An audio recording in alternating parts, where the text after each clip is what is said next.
Assalamualaikum warahmatullahi wabarakatuh. Assalamualaikum warahmatullahi wabarakatuh. Bismillahirrahmanirrahim. Alhamdulillah la haula wala quwwata illa billah. Allahumma shalli ala sayyidina Muhammad wa ala ali sayyidina Muhammad. Huwaladzi arsala rasulahu bil huda wa dinil haqq liyudhhirahu 'ala dini kullihi wa kafa billahi shahida.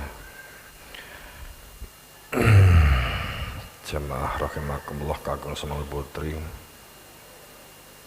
para rawuh ingkang tansah kinurmatan, para sepuh, asa sepuh bini sepuh, para ustadz ustadzah utawi asatidzah, para kiai, bunyai,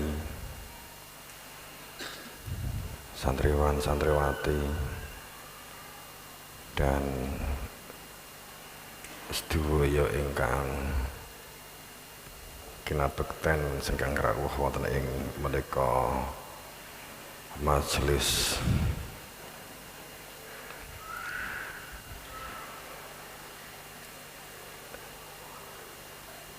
ingkang sepindah. Kita monggo memposisi sebagai minangka hamba yang pandai bersyukur, sebagai hamba yang pandai bersyukur.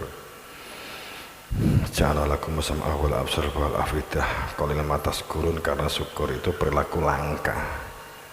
Syukur itu perilaku yang tidak semua orang mampu merefleksikan dalam kehidupan sehari-hari, kecuali hanya sebatas kumpul dan makan-makan karena merasa telah memperoleh anugerah Allah.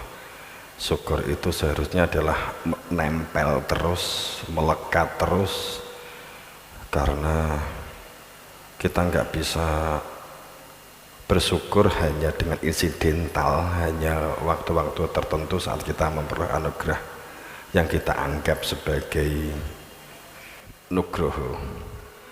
Kita hidup, kita bisa melihat, kita bisa mendengar, kita bisa tidur, kita bisa menguap, kita bisa layah-layah, kita bisa belajar, kita bisa membaca, kita bisa ngomong. Itu semuanya hanya karena anugerah Allah.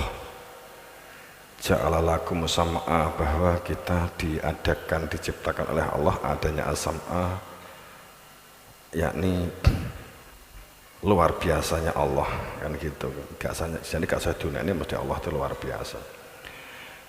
Bahwa kita ditempeli di kuping ini ternyata bukan sekedar hiasan supaya tampak indah dipandang, supaya tampak ganteng atau tampak cantik.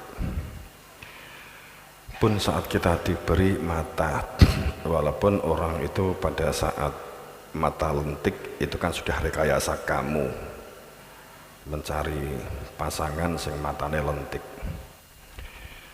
Kemudian akan tetapi pada saat kita berbicara bahwa absor bukan sekedar Allah meletakkan bola mata hanya sebuah hiasan, akan tetapi menjadi absor dan menjadi as-sam'a.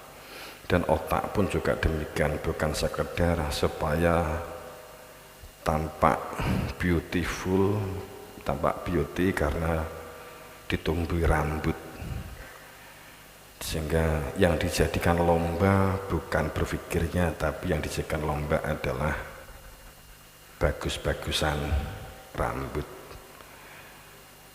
Ini luar biasanya. Maka tidak ada kata kekufuran, sikap kekufuran seharusnya, karena kita terus menerus tidak bisa kita menginsidentalkan syukur dalam waktu-waktu tertentu, sam'a wa absor.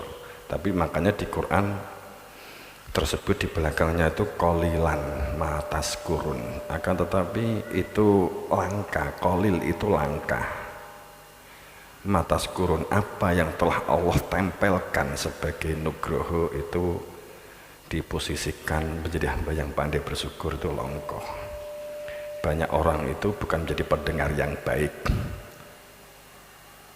Biasanya kon ngrungokne gak kerasan, wis nilai dhisik, wis menteleng dhisik, sudah prasangka dulu, sudah menyalahpahami dulu. Itu umumnya manusia. Mata pun demikian, saat kita membaca Facebook dan sebagainya, komentarnya itu kan juga cenderung komentar-komentar yang gak sedap. Ini kan juga menjadikan bahwa padahal mata itu kita gunakan untuk mengamati, mencermati ayat-ayat Allah, baik yang kauliyah ataupun yang kauniyah. Jemaah rahimakumullah, kedua selawat salam pada junjungan kita Rasulullah Sallallahu Alaihi Wasallam atas keberadaan beliau, hak mutlak Allah kita kenali, atas keberadaan beliau, hak kebenaran, al-haq min rabbik. Bagaimana supaya kehidupan kita itu berada di dalam sebuah robba. Bagaimana kehidupan kita supaya dalam sebuah keterbimbingan, terarah dalam sebuah kebenaran dan tidak sia-sia apa yang kita lakukan menjadi sebuah nilai ibadah, menjadi sebuah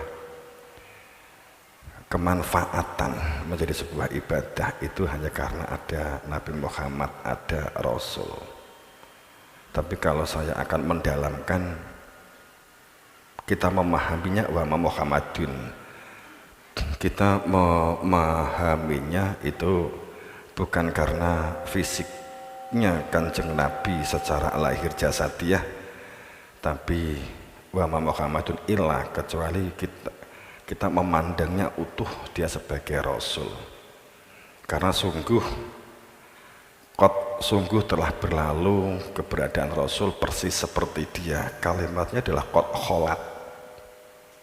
Yang perlu Anda catat itu pada saat menggunakan qad kholat itu bersifat nakiroh, artinya bahwa pada saat kita berbicara tentang qad itu dengan benar-benar, ini adalah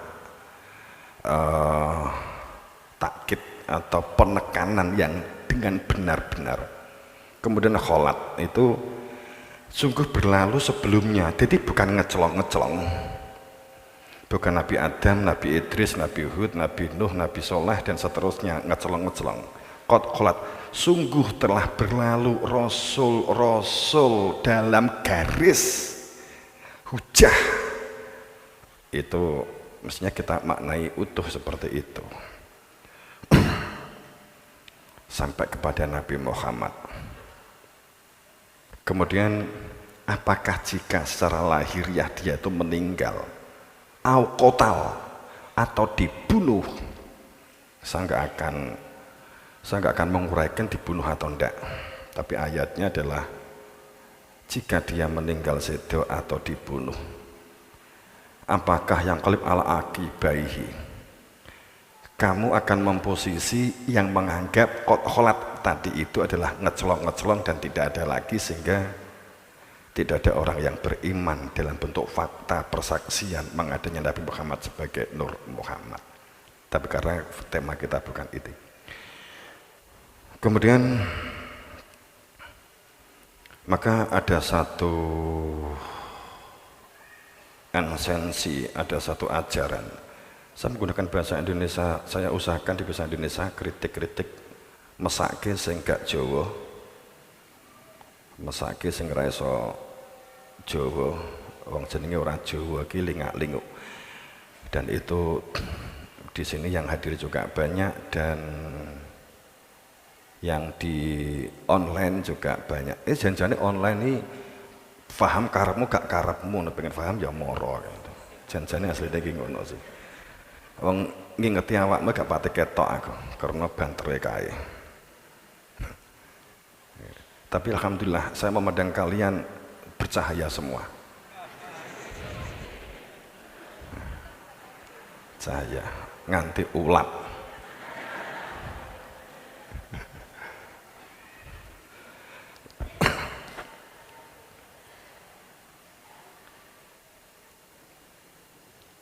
Kita saat ini dihadapkan dengan situasi dan kondisi yang disebut dengan pandemi. apakah ini kapan masa berakhirnya, kapan selesainya? Banyak sekali pertanyaan ini. Pun saya yakin panjenengan kalian juga berpikir sampai kapan ini? Ya. Bertanya enggak? Sampai kapan? Ya. Yang jelas itu pada saat sampai kapan, mungkin saya tidak mengatakan global sampai kapan, akan tapi kalau secara pribadi hanya bisa mengatakan yang paling aman ya sampai kita meninggal. Maka kita pasti nggak kena COVID.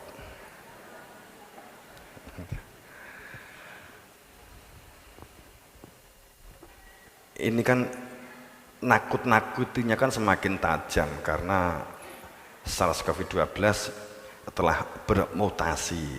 Ini kan kalian kan semakin takut lagi kan gitu ta. Kemudian ditakuti bahwa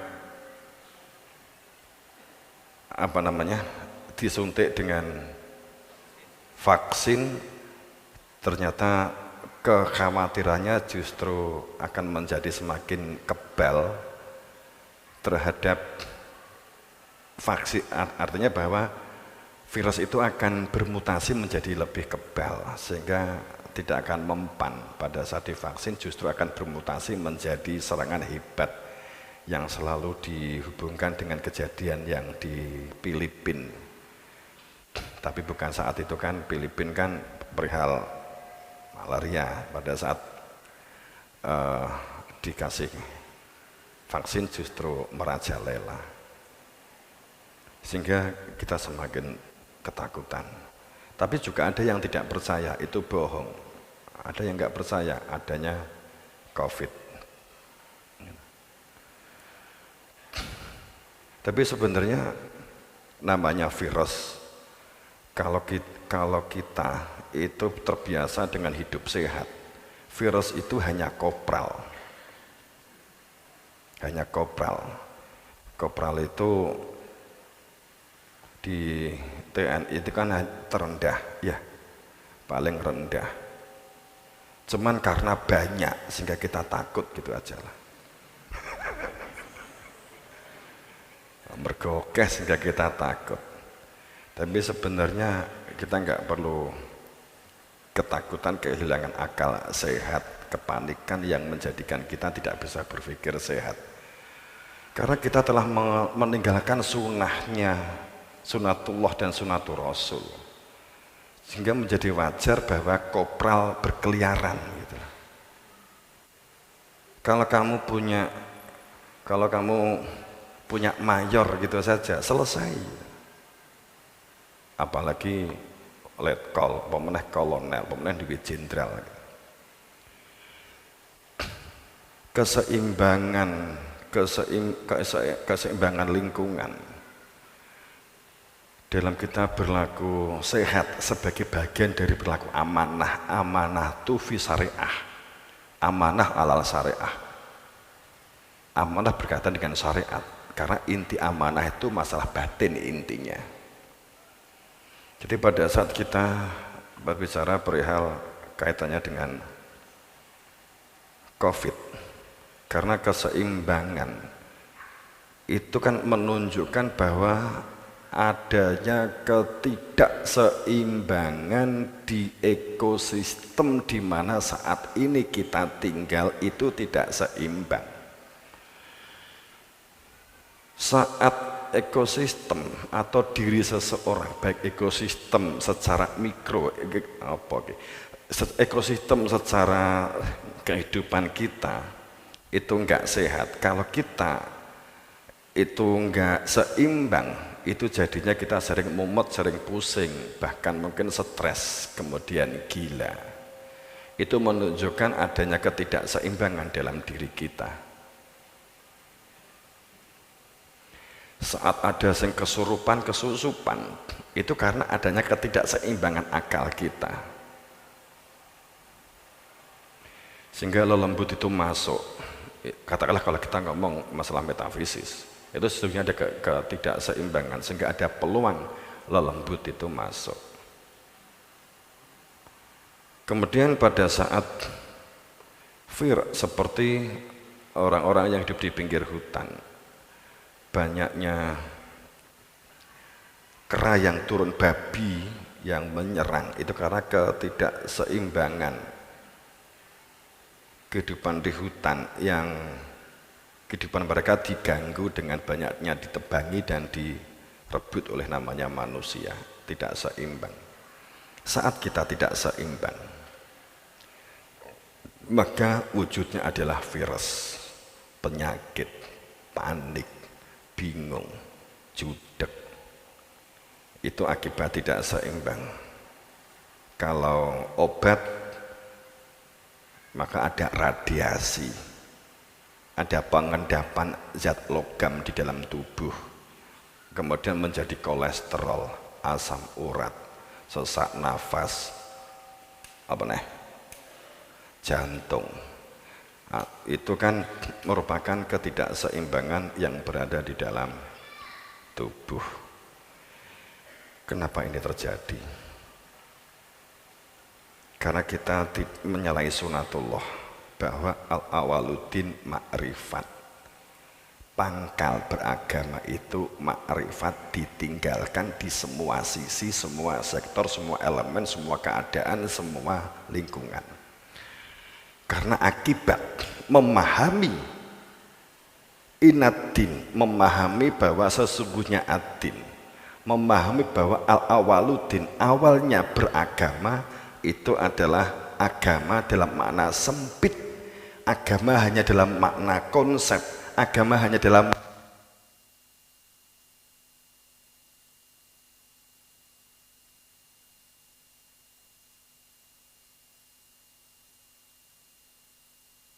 din itu terlanjur termaknai sekedar agama dalam perspektif kopiah dan sorban.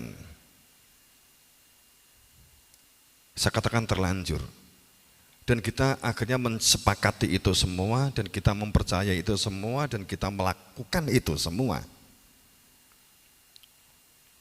Yang sebenarnya pada perspektif tentang A itu tidak, gamma itu rusak, itu adalah merupakan bahasa Sanskerta. Pada saat kita berbicara tentang dayan, din itu adalah kehidupan yang kita lakukan, cara berpikir kita, cara tindakan kita, cara ngomong kita, cara akhlak kita, adab kita, cara kita memberdayakan diri kita, memberdayakan lingkungan kita, sosial kita, masyarakat kita, bahkan berbangsa dan bernegara kita. Itu adalah sebenarnya adalah din, dayan. Kemudian pada saat sesungguhnya ada satu di depannya ditambah dengan alif lam al-din dan adanya tasdid ad-din. Itu tidak kita pernah terbahas dengan baik, sehingga menjadikan bahwa pembiasan makna bahwa din itu agama dalam makna sempit. Akibatnya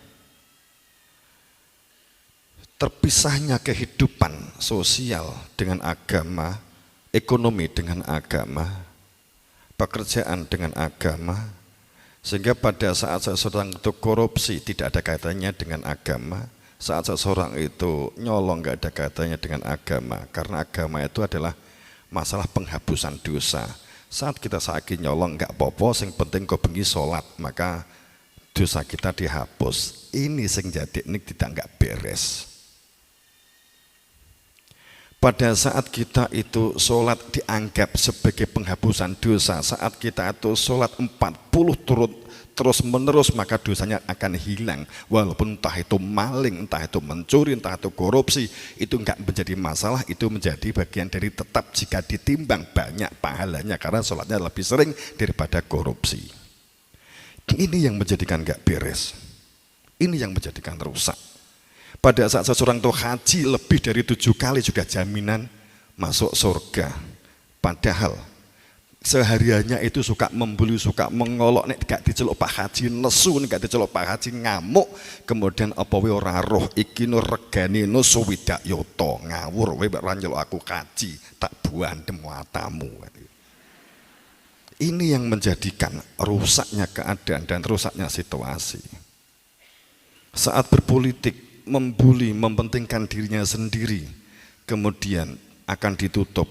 Saat datang ke Mekah sana, di depan multazam dengan ngomong, ya Allah, saya telah bertemu dengan engkau, saya di rumah engkau, ampuni aku, sahur hutang-hutangku, ya Allah, aku telah korupsi, tolong KPK lupakan dengan ini. Saat mandi dia bersyukur, maka korupsinya dapat dilanjutkan. Ini kan yang terjadi. Rusak.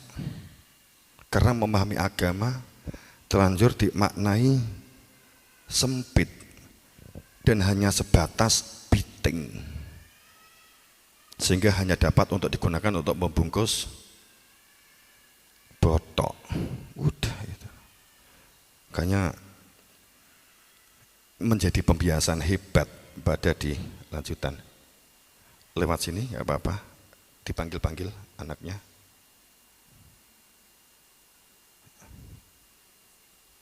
Menangis, dibawa ke depan aja, Mbak. Ikut ganti ibu nyanyi.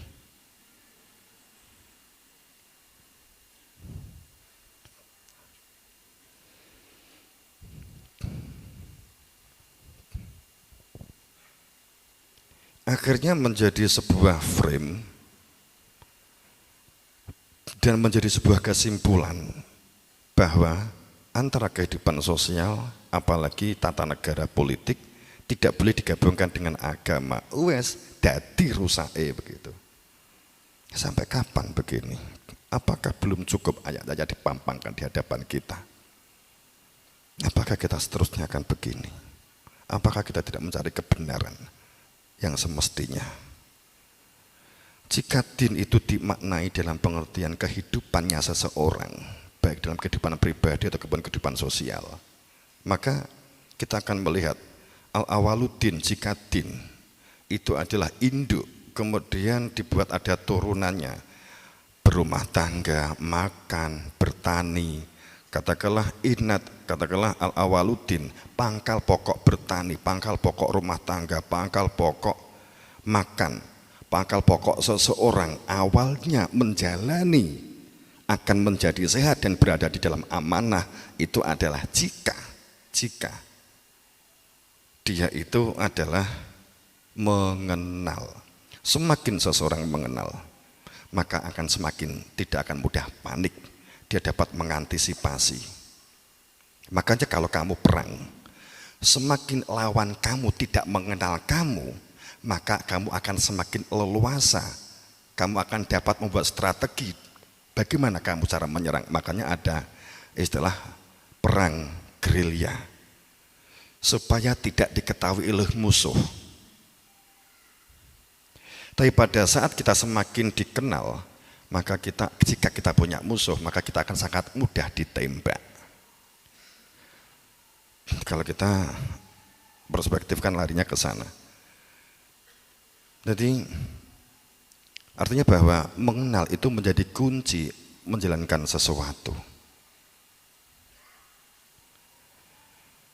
Akibat petani tidak memahami sebagai contoh dengan baik tentang tanah, tentang unsur hara, tentang benih yang sedang ditanam umpamanya brambang, tidak mengenal dengan baik karakternya, maka pada saat sebagai contoh brambang, kemudian dia dapat obat semakin mahal, dia semakin bangga. Saya pernah menemui seorang petani brambang, dengan bangganya dia menunjukkan, alhamdulillah saya mendapatkan obat ini pestisida mahal banget Pak Yai. Berapa? Segini ini harganya itu 500.000. Hebat enggak? Terus saya berpikir, gendeng tah wong iki aku kan gitu. Oh, untuk obat saya larang kok bangga gitu. Lah saya bangkrut to nek saya larang ki piye sih pikirannya kan gitu. Karena kita tidak semakin mengenal dengan baik, maka kita akan mudah terombang-ambingkan oleh isu, oleh hoak, dan oleh prasangka-prasangka.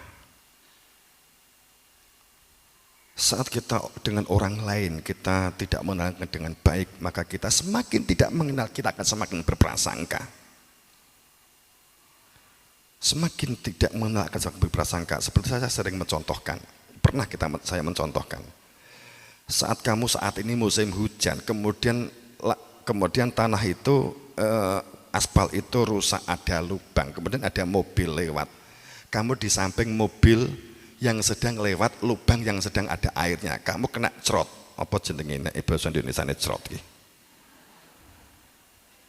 apa? Kecipratan. Kamu kecipratan padahal kamu tuh macak cantik dan dari rumah kamu sudah berngilon, berkaca. Sudah berkaca dengan demikian cantiknya. Gara-gara ada kendaraan lewat kemudian kena kamu kecipratan, kecrot. Apa yang terlontar dari lisan kamu? Apa kira-kira? Alhamdulillah.